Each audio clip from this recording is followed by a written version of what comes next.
my daughter turned 14 this past Monday, and I was baking her a cake. And I just got the Duncan Hines. I'm not going to lie. I can't do anything from scratch. But then I just took a moment to look at what was in the icing, with which you would use to write happy birthday. Everything in there was red dye number this, yellow dye number that, green dye number this. And I thought, this could alternatively read carcinogen X, carcinogen Y. And that's where I drew the line.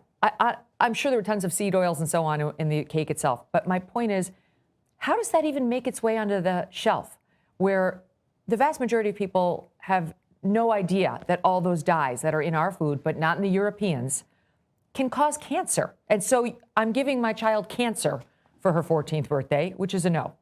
What I don't understand is if there's enough preliminary data to suggest that there may be carcinogenic effects or genomic disruption or associations with attention deficit disorder, or a whole plethora of families that are saying, hey, once we started eliminating these petrochemical food colorings from the food of my child, their behavior improved. When you have enough of that, it's not, look, they're not giant randomized control studies over 10 years for each food dye. We're not going to get that. But when you have enough preliminary data to suggest these petrochemical food dyes are concerning, who then would conclude, you know what, let's just risk it. It's fine. We'll wing it. We'll be, the kids will maybe fine with. Why do that? Right. When we have all of these chronic diseases increasing right in front of our eyes that were rare a generation ago. 1 in 22 boys in California now has autism.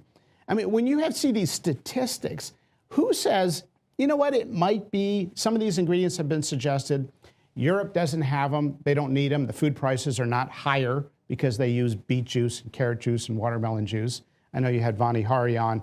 She's a great champion for that. We're taking a close look at this, and I think you're going to hear some action in the coming weeks on this.